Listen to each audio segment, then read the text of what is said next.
ये सैर क्या है अजब अनोखा कि राम मुझ में मैं राम में बगैर सूरत अजब है जलवा कि राम मुझ में मैं राम में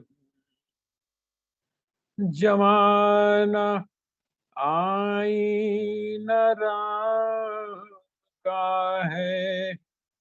जमाना आईना राम का है। हर एक सूरत से है वो पैदा। जमाना आईना राम का है। हर एक सूरत है वो पैदा। जो चश्मे हक भी खुली तो देखा। जो चश्मे हक भी खुली तो देखा कि राम मुझ में मैं राम में। ये सैर क्या है अजब अनोखा कि राम मुझ में मैं राम में। बसा है दिल में मेरे व दिलबर। बसा है दिल में मेरे व दिलबर। है आईने में खुद आईना गर। है आईने में खुद आईना गर। अजब तहय्युर तहय्युर हुआ ये कैसा। अजब तहय्युर तहय्युर हुआ ये कैसा कि राम मुझ में मैं राम में हूँ। ये सैर क्या है अजब अनोखा कि राम मुझ में मैं राम में। मुकाम पूछो तो लाका था। मुकाम पूछो तो लामका था। न राम ही था न मैं वहाँ था। लिया जो करवट तो होश आया। लिया जो करवट तो होश आया कि राम मुझ में मैं राम में हूँ। लिया जो करवट तो होश आया कि राम मुझ में मैं राम में हूँ। जहाज दरिया में और दरिया। जहाज दरिया में और दरिया। जहाज में भी तो देखिए आ। ये जिस्म किश्ती ये जिस्म किश्ती है राम दरिया। ये जिस्म किश्ती है राम दरिया। है राम मुझ में मैं राम में हूँ। ये सैर क्या है अजब अनोखा, हे राम मुझ में मैं राम में हूँ। बगैर सूरत अजब है जलवा, बगैर सूरत अजब है जलवा, हे राम मुझ में मैं राम में हूँ। मैं राम में हूँ, मैं राम में हूँ। ये शेर, इसके अंदर जो है वो बहुत अनमोल है, खास करके जो हम लोग बहुत कोट करते हैं, लिया जो करवट तो होश आया, कि राम मुझ में मैं राम में हूँ। और उसके बाद में जो सबसे आखिरी इसका जो शेर है, उसके बारे में यदि आप चिंतन करेंगे तो आपको ऐसा लगेगा कि जैसे बादशाह राम जो है वो सैर करते करते करते एक ऐसे मुकाम पर पहुंच गए हैं जिसको हम मुकाम भी नहीं कह सकते और जिसको हम कोई नाम भी नहीं दे सकते। तो ये आप लोग अक्सर गाया करते हैं। वो जो एक सुर है या वो जो एक ताल है, उससे अलग हटकर मेरी कोशिश ये थी कि हम एक एक शब्द को अच्छी तरह से उसका उच्चारण करें और उसका शब्द का, उसके वाक्य का और उसका जो भाव है उसमें डूबने का प्रयास करें। बहुत सुंदर गज़लें हैं स्वामी जी की, और हम लोग तो यही प्रयास करते हैं कि हमारे जो भी सत्संग हो, उस सत्संग में कम से कम 1-2 जो गज़ल है, वो स्वामी जी की ज़रूर गाई जाए। उसका कारण ये है कि वो आपको बिल्कुल एक अजब ही स्थिति में, अनोखी स्थिति में। तो आइए अब हम आगे इस स्वाध्याय का आनंद लेते हैं। आज क्योंकि आप सभी जानते हैं पूर्व दिन है महाशिवरात्रि के पहले का, और मैं अभी से थोड़ी-सी सूचना आपको एक दे रहा हूँ कि कल सुबह क्योंकि जहाँ मैं आजकल जा रहा हूँ, वहाँ पर महाशिवरात्रि का कल कार्यक्रम है, तो संभवतः अभी पूरा मुझे उसका अंदाज़ा नहीं है, लेकिन शाम तक आपके पास पहुँच जाएगा।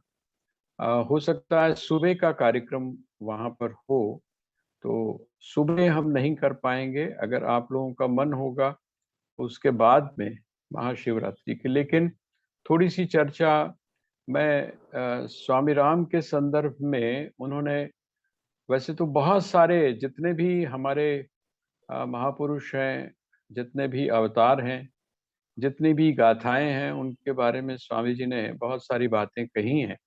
लेकिन भगवान शिव के बारे में भी उन्होंने, एक उनकी छोटी-सी पुस्तक है, उसका नाम है उपासना।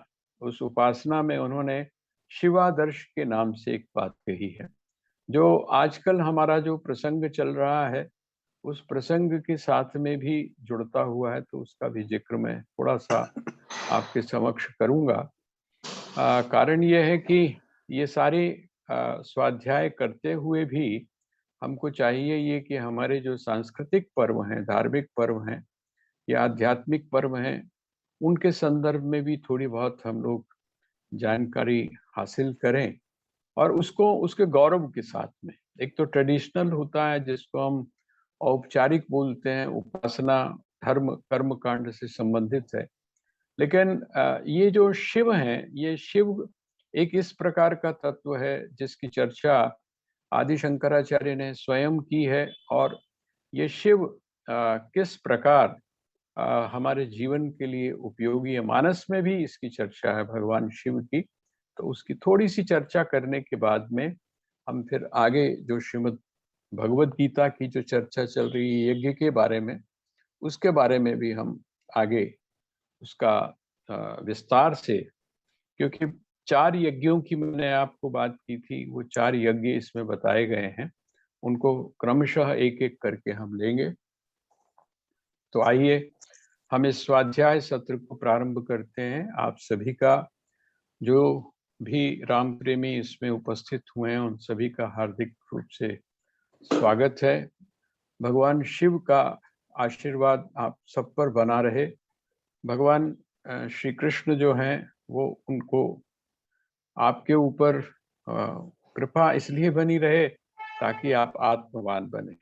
श्रीमद् भगवद गीता में आत्मवान बनने की चर्चा है कि हम वह जो हमारे पास में हमेशा रहने वाला जो तत्व है उसकी अनुभूति हमको हो। आइए हम पहले 11 बार ओम शब्द का उच्चारण करते हैं और उसके बाद ओम नमो भगवते वासुदेवाय और फिर आगे इसकी चर्चा। ओम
ओम नमो भगवते वासुदेवाय।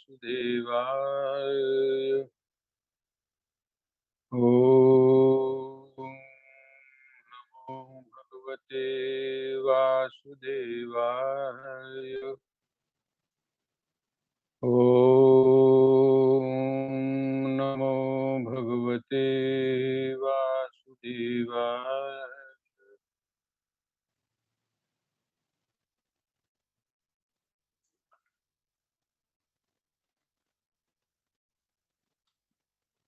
महाशिवरात्रि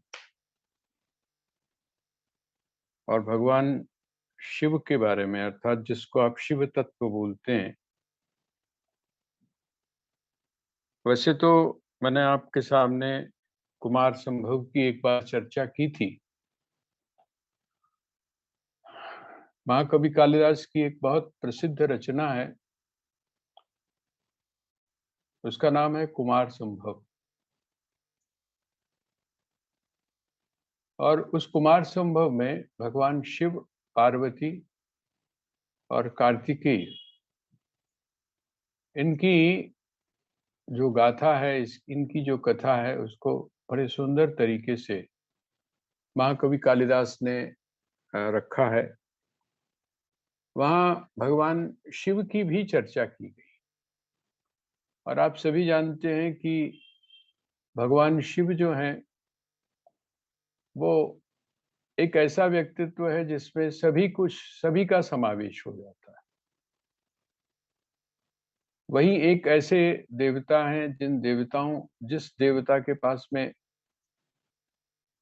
जिसको हम लोग महादेव कहते हैं, अर्थात देवताओं का भी उनके यहाँ आगमन है, राक्षसों का भी उनके यहाँ आगमन है, असुरों का भी उनके यहाँ आगमन है, दैत्य भी उनकी पूजा करते हैं। और यहाँ तक कि जो बिल्कुल एक उपेक्षित वर्ग है, जिसकी तरफ कोई भी व्यक्ति आंख उठाकर नहीं देखना चाहता, ऐसा जो वर्ग है जिसको हम भूत प्रेत आदि बोलते हैं, वो भी भगवान शिव के गणों के रूप में उनके साथ सदैव विराजमान। अगर देखा जाए तो श्रीमद् भगवत गीता का जो आदर्श है, जिसको हम साक्षी भाव बोलते हैं, वो साक्षी भाव की साकार मूर्ति भगवान शिव है। स्वामी राम ने, जैसा मैंने अभी आपको कहा, अपनी उस पुस्तक में शिवादर्श के नाम से एक बात कही है। अर्थात हमको अपने जीवन में शिव के समान आदर्श स्थापित करना चाहिए। हमारा आदर्श क्या होना चाहिए? तो शिव की तरह होना चाहिए। कैसे? तो उसी की बात बिल्कुल काफी उसी की तरह मिलती हुई है। भगवान शहंशाह राम तो ये कहते हैं कि जिस समय आप स्थित हो जाते हैं, भाई भगवान शिव जो हैं वो स्वयं में स्थित है। आप लोग बहुत सारे जितने भी आप उनके स्तोत्र पढ़ते हैं, उन स्तोत्रों में एक स्तोत्र है, उसका नाम है शिव महिम्न स्तोत्र। आप लोगों ने अगर नाम सुना होगा तो शिव महिम्न स्तोत्र, अर्थात उसमें भगवान शिव की महिमा कही गई है। और जिस समय उनकी महिमा की गई है तो उसका एक संदर्भ बहुत विलक्षण है। और वो विलक्षण है कि जो शिकागो में जब स्वामी विवेकानंद जी ने अपना लेक्चर दिया था, भाषण दिया था, जो अद्वितीय था अपने आप में, तो उसमें उन्होंने इसी ये जो शिव महिम्न स्तोत्र है, इसी स्तोत्र की एक बात कही थी। वो कहते हैं कि हे शिव, हे सदा शिव, जिस प्रकार से नदियां, सारी की सारी नदियां जो हैं वो किसमें चली जाती हैं, कहते हैं उस समुद्र में जाकर शांत होती हैं। इसी प्रकार जीवन की जितनी भी साधनाएं हैं, चाहे वो वैदिक हैं, चाहे वो मंत्र के द्वारा कही गई हैं, चाहे वो तंत्र के द्वारा कही गई हैं, चाहे वो दोनों को मिलाकर हैं, अर्थात जितनी भी साधनाएं हैं, वो सारी साधनाएं, समस्त उपासनाएं, समस्त साधन, वो सारे के सारे किसमें जाकर समाविष्ट हो जाते हैं? हे शिव, आप में समाविष्ट हो जाते हैं। कहने का तात्पर्य क्या है कि जिस तरह हम लोग ये इस यज्ञ की जब चर्चा कर रहे हैं, तो इस यज्ञ की चर्चा 12 प्रकार के यज्ञों का वर्णन यहाँ पर भगवान ने किया है। और वो जो 12 प्रकार के यज्ञ हैं उनका वर्णन करते समय भगवान जो बात संकेत करना चाहते हैं वो ये करना चाहते हैं कि यद्यपि ये यज्ञ अलग-अलग प्रकार के हैं, यद्यपि ये जो है साधन अलग-अलग प्रकार के हैं, यद्यपि ये मार्ग अलग-अलग प्रकार के हैं, लेकिन इनका जो लक्ष्य है, इनका जो उद्देश्य है, वो उद्देश्य एक ही है। उद्देश्य की दृष्टि से यदि देखा जाए तो प्रत्येक साधना के द्वारा, प्रत्येक योग के द्वारा, प्रत्येक मार्ग के द्वारा हम पहुंचते कहाँ पर हैं? तो उसी एक स्थान पर पहुंचते हैं। कोई भी व्यक्ति किसी भी यज्ञ को कर रहा हो, वो कहाँ पर पहुंचता है? तो कहते हैं एक ही स्थान पर पहुंचता है। और वो कौन सा स्थान है जिसकी चर्चा इन्होंने श्री कृष्ण ने की है? वो कहते स्थान है जहां पर कर्तृत्व का अभिमान आपके जीवन में नहीं रहता, अर्थात सांख्य है। और दूसरी तरफ जिस समय आप में फल की आकांक्षा नहीं रहती, तब वह कर्मयोग। ये दोनों ही क्या है? आपके लिए श्रेयस्कर है। आपका जो परम पुरुषार्थ है, जिसको हम बोलते हैं बंधनों से मुक्ति, अर्थात परम स्वतंत्रता, उस स्वतंत्रता की उपलब्धि आपको होती है। आप मुक्त हो जाते हैं जन्म और मृत्यु के उस चक्र से। तो ये यहाँ पर जिस तरह यहाँ पर है, इसी तरह से वहाँ जो कुमार संभव जिसकी मैं बात कर रहा हूँ, वो प्रैक्टिकली उन्होंने बताया है, व्यावहारिक रूप से बताया। वहां पर वो कहते हैं कि हम लोगों की एक अक्सर शिकायत होती है। हम लोगों की अक्सर शिकायत ये है कि चारों तरफ का जी वातावरण इस प्रकार का है, इतना ज्यादा प्रेशर है, संसार में रहते हुए, परिवार में रहते हुए ये सारी चीजें संभव नहीं है। हम तो एकांत स्थान पर जाएंगे। और जब एकांत स्थान की बात होती है तो आपने महसूस किया होगा कि आप एकांत में भी एकांत का आनंद नहीं ले पाते। आप अगर कहीं अकेली ऐसी जगह चले जाएं जहां पर एकांत हो, परम एकांत हो, जैसे अब अपने मिशन में लोग जाते हैं, देहरादून के मिशन में जब लोग जाते हैं तो आगे पीछे जब एकांत होता है तब आपने बहुत कम लोगों को आते जाते देखा।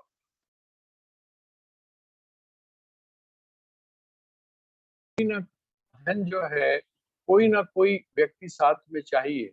आंखों के लिए कोई दृश्य चाहिए, कानों के लिए कुछ सुनने के लिए चाहिए, कहीं ना कहीं हमको कुछ हलचल चाहिए। जब तक वो हलचल नहीं होती है तब तक बात बनती नहीं। तो कहते हैं कि वह जो एकांत है, उस एकांत में, अर्थात वह जो भगवान शिव हैं, वो परम एकांत में है। कहते हैं लेकिन परम एकांत में होने के बावजूद, जंगल में होने के बाद, अरण्य में होने के बाद भी वो कहते हैं कि वो जो माया है, प्रकृति जो है, जिसको आप उमा कहते हैं, जिसको आप पार्वती कहते हैं, या जिसको आप आदि शक्ति बोलते हैं, वो आदि शक्ति हमेशा उनकी सेवा में तत्पर है। और माया जहां पर होती है, माया जहां पर होती है ना, प्रकृति जहां पर होती है, वहां पर शांत रहना, अपने आप को समाधिस्थ रखना, ये बहुत मुश्किल है। हमारी और आपकी ये समस्या है। लेकिन जो व्यवहार है, जिस समय आप प्रैक्टिस करते हैं, जिस समय आप अभ्यास करते हैं, तो अब उस अभ्यास के द्वारा आप उस स्थिति को भी प्राप्त कर लेते हैं। कौन सी स्थिति? कहते हैं वो स्थिति जहां पर कि एकांत ना होते हुए भी आप एकांत को खोज लेते हैं। जब आपका अभ्यास नहीं होता है, जब आपको जो विषय हैं उन विषयों में आपको सुख अर्थात रस की प्राप्ति होती है, तब आप कहीं ना कहीं से कोई ना कोई चीज को खोज लेते हैं। मुझे याद है एक बार मैंने एक आर्टिस्ट को देखा था, वहाँ बॉम्बे में आया हुआ था वो। उसने चैलेंज किया था, उसने ये चैलेंज किया था कि जिसको आप शोरगुल बोलते हैं, शोरगुल बोलते हैं, आप किसी भी तरह के शोरगुल को आप लेकर और मैं उसमें से अपने काम की चीज, जिसको बोलते हैं सेलेक्ट करके, और मैं अपने काम की चीज निकाल लूंगा। एक डांसर था, तो वो कहता है कि मुझे उसमें से भी जो नाद है, उसमें से भी लय जो है, उसमें से भी ताल, उसमें से भी सुर मुझको मिल जाए। तो ये हम पर है, हमारी योग्यता पर है कि हम एकांत में शोर को ढूंढते हैं या शोर में एकांत को ढूंढते हैं। और यही जो विधि है, यही जो तरीका है, यही जो युक्ति है, वो भगवान ने यहाँ पर हमको बताया है कि किस प्रकार हम वो कर्म, जिन कर्मों को हम बंधन का कारण मानते हैं, उन कर्मों को करते हुए भी हम निर्बंध हो जाते हैं, अर्थात अपने बंधनों को काट देते हैं। तो भगवान शिव के साथ में कौन बैठा है? पार्वती। भगवान शिव के साथ में कौन है? तो कहते हैं वो है जिसको आप महामाया बोलते हैं, आदि शक्ति बोलते हैं। तो कहते हैं आदि शक्ति के उपस्थित रहने पर भी, महामाया के उपस्थित रहने पर भी शिव समाधिस्थ कैसे हैं? कहते हैं वो इसलिए हैं क्योंकि वो धीर पुरुष है। श्रीमद् भगवद गीता के शुरू में दूसरे अध्याय में आपने एक श्लोक पढ़ा था, यो धीर सह अमृतत्वाय कल्पित। जो व्यक्ति धीर है, धीर का मतलब जिसका अपनी बुद्धि के ऊपर नियंत्रण, जिसका अपनी बुद्धि के ऊपर नियंत्रण है, जो अपनी बुद्धि को अपने तरीके से ले जा सकता है। अब बुद्धि अर्थात जिसका अपने मन के ऊपर नियंत्रण है। अब तो आपको पूरी प्रक्रिया जो है वो समझ में आ जाएगी। जिसका अपने मन के ऊपर नियंत्रण है, अपने मन के ऊपर नियंत्रण किसका है? कहते हैं जिसका अपनी इंद्रियों के ऊपर नियंत्रण है। इंद्रियों के ऊपर नियंत्रण किसका है? जिसका अपने ऊपर संयम है, स्वयं पर संयम है, जो सचेत है। जो व्यक्ति सचेत है, जो व्यक्ति अपने लक्ष्य को स्पष्ट रूप से देख रहा है, जो व्यक्ति अपने साधन को, है ना, सही तरह से जान और समझ रहा है, ऐसा व्यक्ति अपनी इंद्रियों के ऊपर निग्रह प्राप्त करता है, अपनी इंद्रियों को अपने वश में करता है, सारी इंद्रियों को अपने वश में करता है। और जो व्यक्ति अपनी समस्त इंद्रियों को अपने वश में कर लेता है, ऐसा व्यक्ति अपने मन को भी अपने वश में कर लेता है। और जिसका मन वश में आ जाता है, ऐसा व्यक्ति अपने बुद्धि को एक दिशा भी दे सकता है। भगवान शिव कौन है? कहते हैं वह धीर है। धीर शब्द का अर्थ क्या हुआ? जो व्यक्ति अपनी बुद्धि को है अपने द्वारा, धियम बुद्धिम एरयति प्रेरयति यह सह धीरः। जो व्यक्ति अपनी बुद्धि को प्रेरित कर सके, जो अपने हित और अनहित को पहचानता हुआ क्या करे? तो कहते हैं जो व्यक्ति अपने हित की बात सोचे। हित की बात सोचने का मतलब क्या हुआ? एक बार नहीं, लगातार सोचे, लगातार सोचे। इसको जो वेदांत की भाषा है, जिस पुस्तक का मैंने आपके सामने कल नाम लिया था, उसमें आदि शंकर ने कहा है सजातीय वृत्ति। सजातीय वृत्ति का मतलब क्या है? सजातीय वृत्ति का मतलब यह है कि उसके जैसी, उसके जैसी। जो जैसे एक बार अगर आपने पॉजिटिव थॉट अपने उसमें डाल दिया, मस्तिष्क में डाल दिया, तो आप देखेंगे कि तब आपके दिमाग में पॉजिटिविटी जो है वो धीरे धीरे धीरे धीरे करके आगे बढ़ना शुरू हो जाती है। लेकिन अगर आपने अपने मस्तिष्क में एक बार नेगेटिव थॉट डाल दिया, तो आप नेगेटिव ही सोचना शुरू कर देते हैं, कंटिन्यूटी में, निरंतरता में। कहते हैं इसी तरह से जो व्यक्ति क्या करता है, जो व्यक्ति अपने श्रेय की बात सोचता है, जो व्यक्ति अपने कल्याण की बात सोचता है, ऐसा व्यक्ति कौन है? ऐसा व्यक्ति है धीर। और वह जो धीर है वो कौन है? कहते हैं वो है भगवान शिव।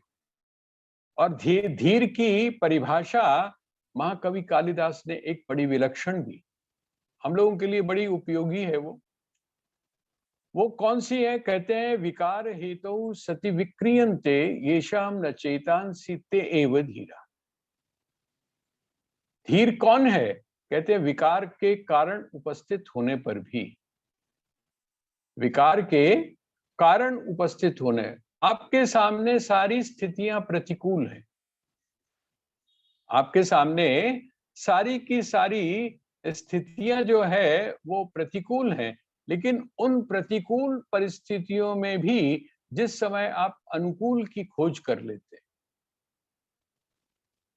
जिस समय आप अनुकूल को खोज लेते हैं, अर्थात वह जो प्रतिकूलता है, जैसे जब आप, मुझे सबसे अच्छा एग्जाम्पल जो है वो अगर देखने में आता है तो वो कौन सा आता है, वो आता है जिस समय आप सुंदरकांड पढ़ते हैं, तो सुंदरकांड में क्या है, सारी स्थितियां एक तरह से हनुमान जी की विपरीत,